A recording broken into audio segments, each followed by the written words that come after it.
So collectively, in order for a honeybee hive to make a pound of honey, they have to fly about 55,000 miles and visit between 1 and 2 million flowers to make a pound of honey, to make 1 pound of honey. So, and you go to your grocery store and pay $9 or $10 for it, so you can kind of get an idea of what the real value of that honey is. But it's again, the honeybee hive is the only insect where we harvest the food that they collect for our own use. So with that, other things you harvest from honeybee hives are beeswax. That's the only place beeswax comes from. There's lots of other things out there that are similar in nature, but the only thing that you'll get from a bee hive is beeswax. And this is actually used as a lubricant, as a filler, a wood filler, and make candles and other things, cosmetics, huge in cosmetics.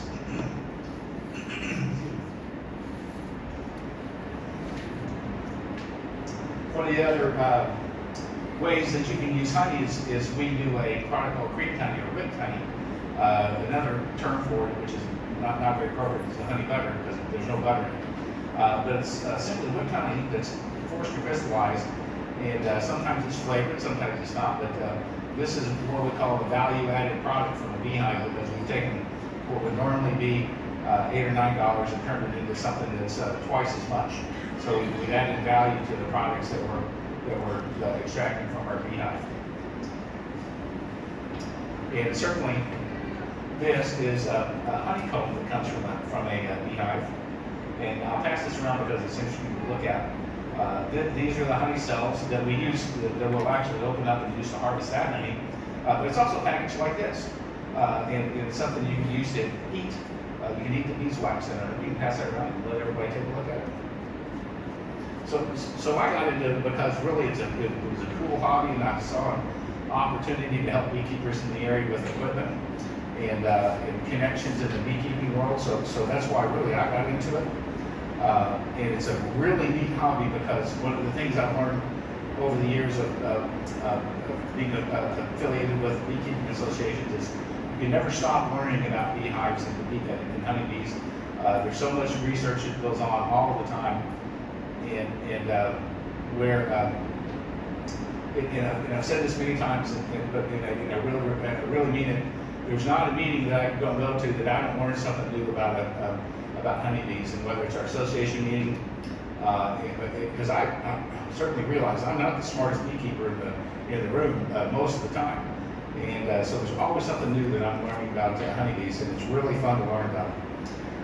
But honeybees are in trouble, and we've heard the terrible stories about colony collapse disorder was a big term about 20 years ago, and that's because they would lose beehives and they didn't know why, because they would just leave the hive, and not like any reason or any corpse to do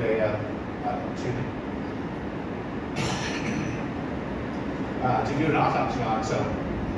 So as the research started, they learned that all these different stresses, including lack of forage, lack of feed, the viruses and bacteria that affect bees, the varroa mite, and I'll talk some more about that here in a little bit, and other pests that provide stresses on the beehive, use of chemicals, use of pesticides and herbicides and things like that, are all part of it, which will make a hive literally decide we're not going to live here anymore, and they just pack up and leave. They don't know where they go, but it is something that happens. Back in the 60s and 70s, there was a mite called the tracheal mite that came from Asia, and pardon me, my allergies are on overdrive today because of the nice weather. So the tracheal mite came from North America from Asia, and it wiped out about 70% of the feral bee population. And then 10 years later, the varroa mite came to North America from Asia, and it wiped out another 70% of the feral bee population. That's when the population of the honeybee was at its really lowest. And depending on what data you look at, there's probably more honeybees today than there has been in the last 50 years, only because of managed beehives, because of commercial beekeeping and hobbyist beekeepers like us. So that's a positive thing. So everybody that wants to keep bees as a hobby, whether you're successful or not, is adding to that number of honeybees that exist in our world. So when I say that the bees are still in trouble, when Grandpa put a swarm of bees in a box, he can count on it being there for literally decades, year after year after year. And they would thrive and make a honey crop, and it was easy to do. And now, a beekeeper has to manage 30, 40, 50% losses every year, every winter, year over year. And sometimes they happen in summer, sometimes they happen in the winter. Most of the time, it's overwinter losses that are most people have a problem with. But it's a reality, and it's a game of numbers now that how we have to manage our beehives. If I'll give you an example. If I have 10 beehives and I want to have 5, or I want to have 5 of them that make me a honey crop, I'm going to have to start 10 in that year. Make sure I have 10 working, so I can support all 5 of them enough to the point where they'll make a honey crop. So because I've got to expect to lose something. Well, the sound getting worse. Can you stand up me back there? Okay. Hey, if anybody's got any questions as we go, please raise your hand and ask, because I'd love to address it as we're going. So don't hesitate at all. So I always talk about this early in the presentations because it's kind of sad. It is something that happens to new beekeepers all the time. It's okay to lose beehives because you can do everything right and still not have the success you want. And it's not your fault. I guess it's good. The bacteria, the viruses that affect beehives don't kill them. They weaken them to the point where they don't make it through their winter time. And one of the things that beehive has to do to make it through the winter is have ample bees, a dense cluster of bees, and explain how a beehive winters. Simply put, they use the empty comb and they put their heads in the cells, and they work with flight muscles and generate heat that radiates through that comb. And that big ball of bees, that mass of bees that surrounds that, is going to stay 70 to 90 degrees inside that mass of bees all winter long, no matter what the temperature is outside. The bees on the outside insulated, the bees on the inside make the heat, and they change places from time to time. And so long as that cluster of bees is touching some food in that beehive, they can pass it back and forth and feed the entire cluster. Bees will cluster starting at about 50 degrees. So as it gets colder, the cluster gets tighter. As it gets warmer, the cluster gets looser. One of the problems we have in Western Kentucky is we don't have bad winters. We don't have really cold winters. Actually, this is the 4th warmest on record. I heard that yesterday. Our winter that we just had. And when it gets cold, the bees will cluster around wherever the queen is, and then when it gets warm, they start walking around the hive. When the temperature drops again, and that cluster goes right around where the queen is, and if it stays cold enough, and that hive is not where that cluster is not touching food, they're going to starve to death in about 48 hours. It's nothing they're going to do. They don't move. They don't leave that cluster of warmth to get food. That's how they starve to death. They can starve to death an inch away from a frame full of honey. So as a beekeeper, you want your bees to get cold and stay cold. You'd rather them do that rather than be active and all winter long.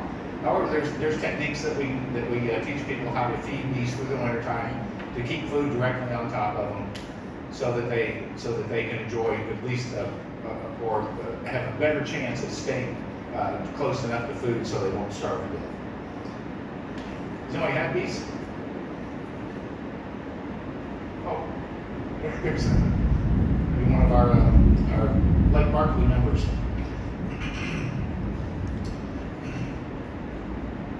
So we talked a little bit about how they overwinter. I get asked all the time, do they fly south through the winter? Well, maybe they should, but they don't. They stay in their box or the tree or wherever it is that they're living. And as beekeepers, again, our responsibility is simply to make sure that they're healthy, they have ample food stores, and that and then after that, it's out of our hands. Once it gets into wintertime, there's really nothing you can do to help them any more than make sure that they have ample food. And lifting the lid in the wintertime is never a good thing for a beehive, but if lifting it up just to make sure they have food is all you have to do, then that's better than letting them starve to death. So it's not going to kill them any deader than that. So the beekeeping is really about seasons, and we are right at the end of our winter season again. Today it was 79 degrees or something like that, and it's very humid. The last 2 or 3 days, everything started blooming. All the Bradford pears are blooming, and buds, peach trees blooming. So nature's starting to offer its bounty to the honeybees. And generally speaking, April, May, and June is what we call the big nectar flow months in western Kentucky. If your honeybees are going to store a surplus of honey, that's when they're going to do it. And normally it's not from flowers. Flowers are a big part of it, but it's, flowering bushes. Flowering trees, on the other hand, are a big part of it. We're talking about the tulip poplars, the black locust trees, and catalpas, the dogwoods. So there's a big number of trees that flower that offer a lot of nectar that bees use that can get it very quickly and store it so that they can make a surplus of honey. So when the nectar flow is over, and it's like turning a switch off at the front of the hive, you don't see bees just zooming back and forth anymore. It really all just stops. That's when you need to think about taking your honey or taking your honey away from the bees, what you're going to harvest, and otherwise they're going to start consuming it, moving it down into their brood box. I'll give you a couple of thoughts about the kinds of bees that are in a beehive, and a little bit about bee husbandry. Certainly the 3 different kinds of bees that are in a beehive are the worker bee, the drone, which is the male, and then the queen bee. So the difference there's difference in the drones is obviously they're male, but the queen bees and the worker bees are all built actually the same way. They're all females. However, the difference is the queen is the only one that was chosen to be the queen by the worker bees, by the collective, and she flies out. She makes one flight in her lifetime, and she leaves the hive as a virgin queen and mates with dozens of drones from other hives. Not with drones from her hive. That would be weird. So she mates with dozens of drones from other hives, and comes back, and she's stored enough genetic material now that she can lay millions and millions and millions of eggs. And generally, a queen will last 2 to 3 years. 2 years is about average.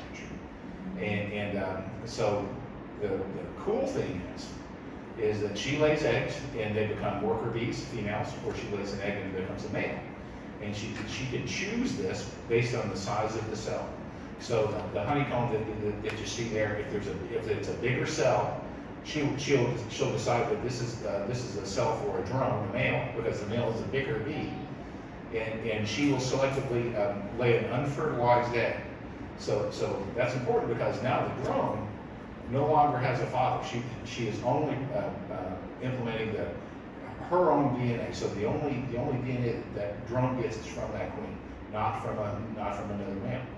When she lays a fertilized egg that becomes a worker bee, that then has genetic material from the drone father and the queen mother. So which is pretty interesting. So that's how Mother Nature then provides for genetic diversity. And that's why the queen then leaves and mates with drones from other hives to bring the same kind of diversity back to her children. But however, the life of a drone is not so great. He doesn't do anything. They don't forage.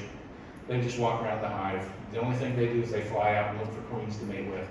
And once they do, they die. They just fall to the ground and die. And so that's their entire life. But they don't feed themselves. The worker bees, the females have to feed them and clean up after them. They don't do anything. So, remind anybody? Yeah. That's why they get kicked out in the summer. That's right. Yeah, and that's the end of at the end of the summertime. If they're still hanging around, they should get kicked out like Cousin Joe, right? So he stayed too long. They kicked him out so they'll have to feed him through wintertime.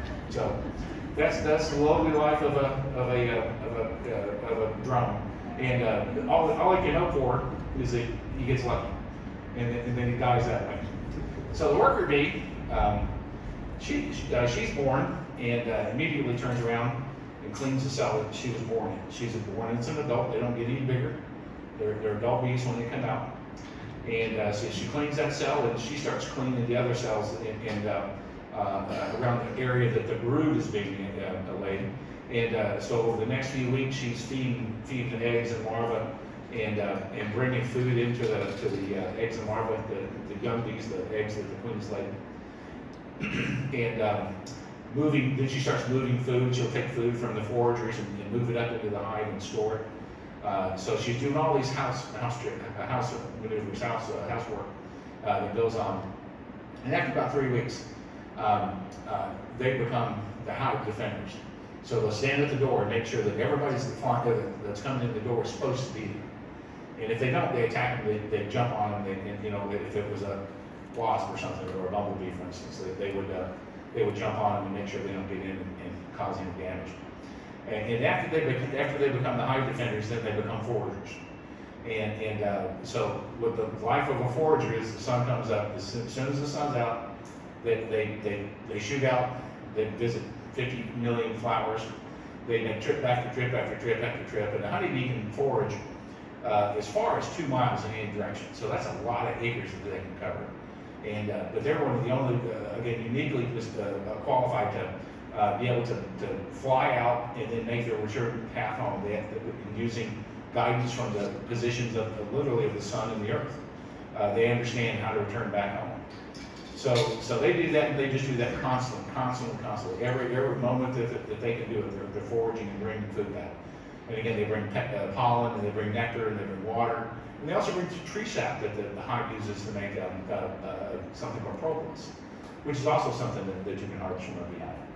So the sad thing is that after about 3 more weeks of living, that poor little worker bee is flying out there loaded with nectar and pollen, and her wings are just get to the point where they're so tattered they can't fly anymore, and she just falls to the ground, and that's where she dies.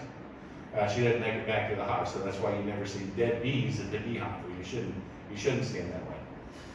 So she only lives about 6 weeks in the summer, or spring, summer, and most of the fall. Now a bee born in September, October is going to live all winter long because they don't have to forage. Once the weather gets cold, they don't forage. And again, the 50 degree limit is about where they stop foraging. And that obviously Mother Nature turns off the faucet. There's really nothing to forage for. So one of the things Bud and I were talking about, Bud qualified beekeeper, brand new beekeeper over there. He's been feeding his bees a little bit, and which is something that Mother Nature tricks us. They put all these little flowers in the ditches, and they call them March flowers, and they see dandelions. But yes, they're coming on, and yes, they offer a little bit of sustenance to the honeybees, but not a lot. And honeybees are building up right now. And in the middle of February, maple trees start offering pollen, and pollen is the protein that the bees used to make to feed their eggs. So they're laying eggs and making brood and making new baby bees all the time. And so the hive is growing and growing and growing all through February, March, waiting for that April date when the big nectar flow hits, and they'll starve to death in March as easy as they will in December. And that's part of the problem that we face as beekeepers, as well as maintaining again the equilibrium that hive has to have with food stores and so that they can thrive. So there are timing things that a beekeeper has to remember to do to help his beehive. So one of the things that I brought up here is a couple of tools that really are must-haves for beekeepers. And a guy asked me once. He says, "Hey, I watched a YouTube video," and he said, "Here's a guy in flip-flops and and a t-shirt. He said he wasn't wearing any veil or anything like that. And he says, I bet he's a pretty good beekeeper. He says, you a good beekeeper? I said, I think so, but I wear a veil because I'm not a stupid beekeeper. The guy was insinuating that since this guy was wearing flip-flops and shorts, that he was a much better beekeeper than most of them. So one of the things that you want to have as a beekeeper is something to protect your face. Yes, bees sting. Yes, I get stung every day if you're out in the bee yard. It's really okay. I'd much rather get stung by a honeybee than a wasp or a hornet any day.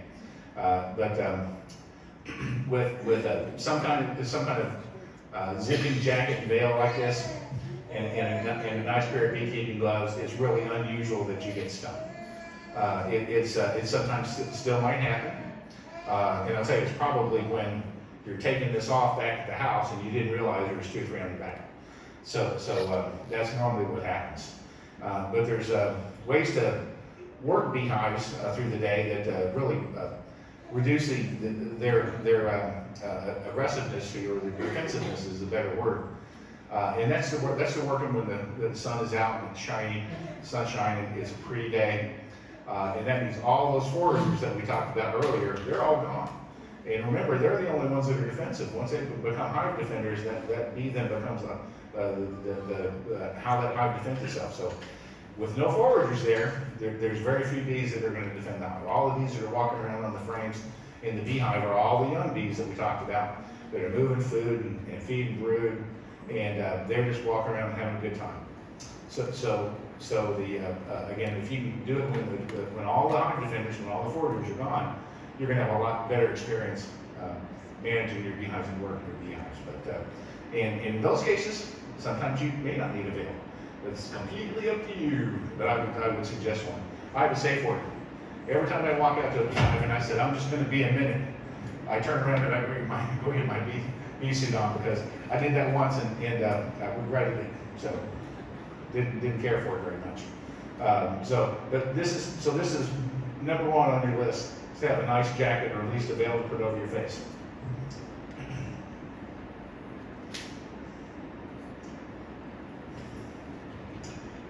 Three other things that you've got to have is what we call a hive tool. And if you're a carpenter, or if you ever looked in the carpenter's toolbox, you've seen one of these too, because they use them for molding and things like that. But this is actually a tool designed to work beehives, and it's used to separate the boxes, and to lift the lid, and to scrape, and to clean up inside the hive. And they come in all kinds of shapes and colors and sizes and flavors. And I'm sure that if you wanted to, you can find absolutely the perfect one for you. And a bee brush, and this is also known as a bee agitator. But as you open beehives, the bees will get on the side of the box, and sometimes you'll use this to brush them back into the box, or off of something, or off of you. But that's simply just a real quick tool to use to move bees around. And lastly, a smoker. And this is a pretty simple smoker. It's a pretty simple design. Most people use pine needles, which are free. They're everywhere. But if you don't have access to pine straw on your property, or you know somebody that does have, or has some, any kind of shredded cotton, denim fabrics, burlap sacks, anything that'll make a cool white smoke. You can use dry grass, but it normally burns pretty quickly and doesn't continue to burn like something like the shredded cottons or the pine straw. But when you're using it, it takes very little. A puff at the entrance and a puff under the lid, and settles the bees down pretty quickly. What it does, it's not the smoke that settles them down, it's the smoke that says, oh heck, my house is on fire, and we got to leave. So they all turn around and they start gorging themselves on honey. And so it distracts them. That's what it does. And there are times where I wish I had 10 smokers on some beehives that were so spicy, I call them spicy, that we just couldn't keep them from flying everywhere and being all in your face. So that's probably one of the times that I probably should just close everything up and got back in the truck and left. But that's a handy tool to have. Most of the time in the in the spring, during the nectar flow, April, May, June. Again, the bees, the foragers are all gone. Most of the time, you don't even need a smoker to get into a beehive. The beehive itself, the basic lesson is the bees live in the big boxes, and the small boxes are the ones that we harvest our honey from. You've seen them stacked, Florida seedling, 7, 8 feet tall, and that really depends on the size of the colony and how many bees are in it. I like to normally run about two boxes like this. I'll have 2 of these stacked up, and then 2 or 3 of these smaller boxes stacked up, which is again why the ones we use to extract our honey from. I'll take this apart and talk about each one of the pieces individually, and again, ask me questions if you like. But this is called a telescoping top because it has sides on all 4 sides that falls down over the top of the box. And underneath that is called an inner cover. So this is our telescoping top, or our outer cover. This is our inner cover. And this is all about ventilation. And this hole lets air pass through and out the back notch. But it is used to keep the warm, moist bees in the underneath here from actually getting condensation raining down on top of them when it's cool outside. So when it's cool outside, there's warm, moist bees in here. The sides of the box and the lid will cover with condensation. And this is to collect that and to keep it away from the bees. So this is a barrier, I guess, is well. I have a question. Yes, ma'am. So you don't use that in the summertime? You do, yeah. You do all the time? Yeah, all the time, yeah. And even more importantly, in the wintertime, when it's to let air flow through the hive to get rid of the moisture that the hive then creates, even in the wintertime. Don't they have those with the screen over that all as well? They do, yeah. Bees from bringing problems up top. Yeah, they can, yeah, actually, he asked if they have these as screens over the holes. I have some like that too.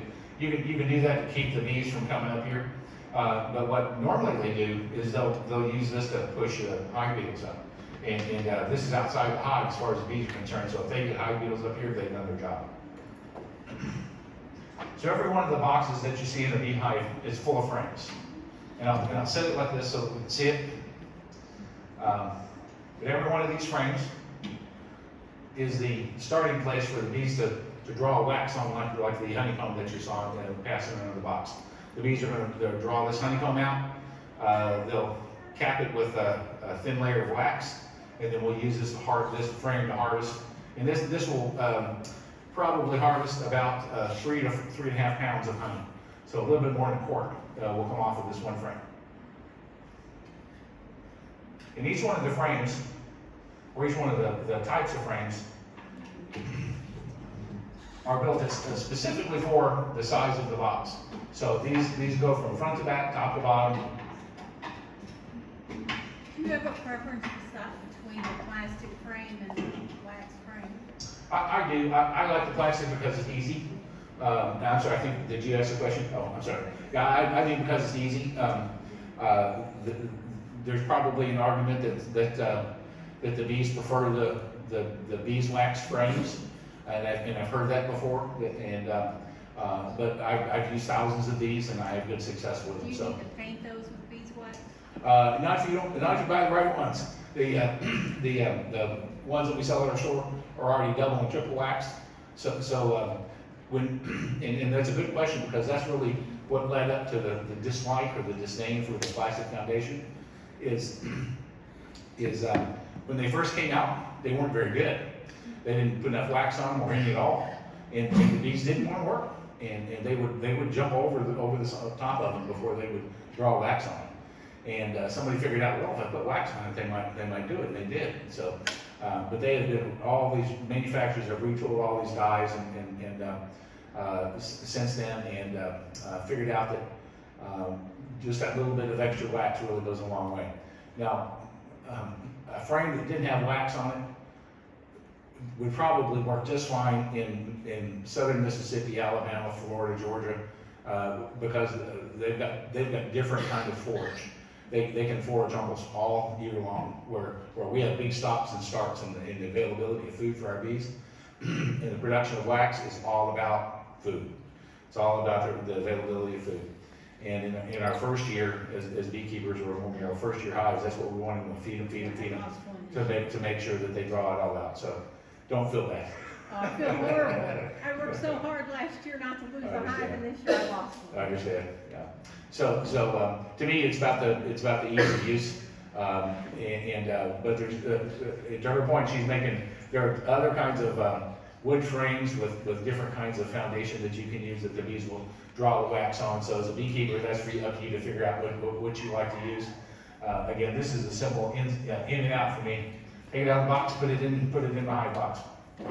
So this is what we call a brood box, and again, it's about 9 inches tall, where this one's about 6 inches tall. I could use this to make honey, to have them store honey in, but it's going to weigh about 100 pounds. That thing would weigh about 90 pounds.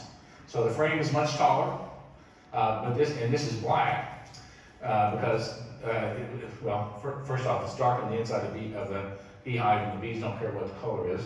But this is best for the beekeeper then to look at the cells and to be able to see eggs, freshly laid eggs or newly laid eggs.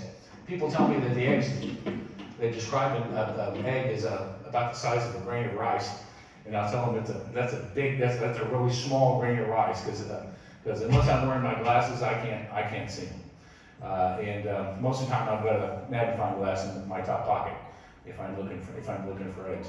I can find other types of larvae, just so that I know a queen is there, a queen is present, just by looking at the frame and seeing some larval stage, which is a young bee between 3 and 10 days old. So I can find them that way.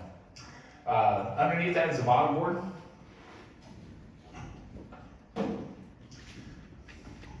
This one's a very, very simple, solid bottom board. And in front of this is an entrance reducer, and so it's gonna open and close the size of the hole that the bees can come and go from, in order to help for them to protect their beehive. In the fall and winter, you want it on the smallest opening, and because again, they'll have to use fewer bees than to protect the entrance. And in the summertime, you want it on the big opening so that they can have full access to come and go as quickly as they want to. Any questions about the beehive at all?